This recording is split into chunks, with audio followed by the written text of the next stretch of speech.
Chobola bakati nange mu kwechalenginga nengamba kangende mu Serena nkole show esikolangako gye ndose emyaka gyange gyonna lwaki njirota lulosa kanjikole so awo wendi kati sagala kufana dreams zange njagala buli kimu kyenina mu mutwe Mukama kyampadde chance n'obulamu n'opportunity njagala kikola so kati ndi mu position esobola okukola buli kimu kyendoota.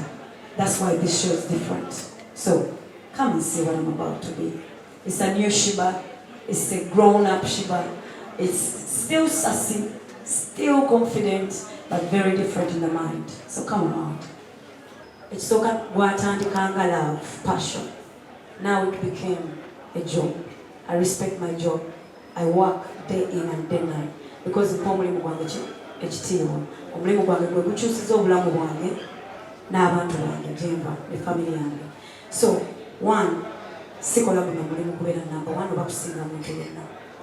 Kubanga nkimanyi ekintu kimu abawagizi tuyinza bamalawo bangi. Buli omu asobola okufuna ababe ate era buli omu n'abeerawo. Tetulina kusikagana muguwa ku bawagizi. Omuwagizi waba asazeewo okuwagira Sheebah asobola okumpagira ate n'awagira n'omukyalo omulala oba n'awagira n'omwana omulala. So tetulina kulwanira bawagizi. Nze ndi confident di position yange si yakulwanira. I'm very confident because abawagizi bange nabakolerera ne banjagala nga nze. So ekya number 1, 2, 3 kyose kiri nsikola mulimu guno kulagako. Ngwagala nnyo naye ate kati gwafuuka omulimu. So nguwa ekitiibwa ate nga ngwagala nnyo. Siriwo. So saakoze Serena to prove a point to anybody. Like I say, I want to prove a point to myself. Nina growth gyendi mu kwenoonya. You know, nina level gye njagala okulaba oba nsobola ogituukako njagala girwanirira ate kitandika na kukola bintu by'otakolangako oba oyagala kyotafunangako okola kyotakolangako. So that's what I'm doing Serena, to better myself, not to compete. Thank you. Ekyokubiri ombuuziza copyright. Yes, this show is going to be copyrighted.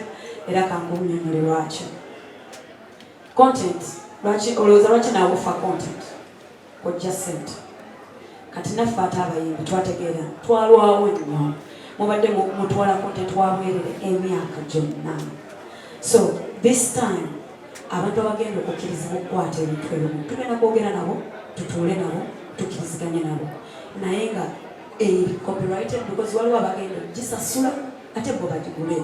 So tetuyinza ate baguza kyetuwadde buli omu. So business wise tekimakinga ki sense. So oluusi tetubagaana kukwata content kubanga tetubaagaliza.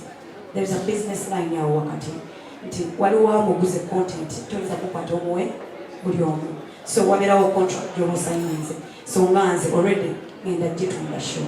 So nja kulonda mu ki ekyokubawa n'ekyekyobutakwa.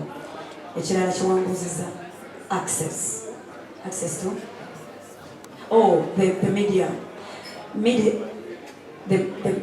the media companies, online medias and everybody for the concert. Lwaki oluusi temufuna access. This is the thing. Shares zimu tezibeera organized. Si zonna naye ezimu. But I want an organized show ng'eno gye twagala okukola. Era nange sigikolangako eno. Egenda kuba too organized. Nti tusazeewo abamawulire bajja bameka. Twayogedde nabo twabagambye nti ani ayimirira wa kubanga namwe mufuuka ekizibu ku shows. Ne mudda mu maaso nga n'abawagizi tebakyakola ki tebakyalaba ate abasasudde okulaba. So tugenda kutuula nammwe bananga abantu b'emabega. So nammwe oluusi mukyankalanya shows. So tugenda kuba organized tumanye nti press tuleeta abantu bameka nti bwe bati ababadde naffe nga batambula naffe nti kale ono nono okay. Tetugenda gamba nti ku yo TV tujjeko abantu bataano. Tujjagenda ku yo TV tujjeyo.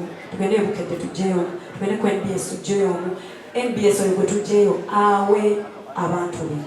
Naffe kyetugezaako okukola tulina okuddiza media buli wamu.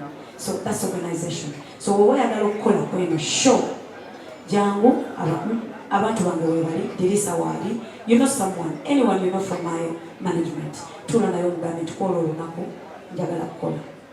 Then twogeremu tumanye tugenda kukola obeere ne pass yo. Wojjira okuyingira ng'olina pass. Yeah. Come of age, she became vintage 10 years ago, and right now we are certifying her as Uganda's true gem, and that's why she's at Maestro Studios. at Maestro ogenda kulira the Maestro's band buli kimu kigenda kubeera live premium gem and for real and a true product to the world. Mulindeko 9th December, Maestro band, the Maestro Studios and Sheebah. Okay, thank you. Because oluusi waliwo ekikyamye naye ate tewali agenda kimanya kiri ku band. So that's why this time we're working with him. I'm very careful with who I'm working with. Of course, ebya Katonda tobimanya, Katonda yagera naye njagala kwetegeka. Manye that I'm working with the best so that I get the best. So everyone is doing rehearsals with you this time around? Everyone who's going to perform on the show is going to do rehearsals with me. Yes.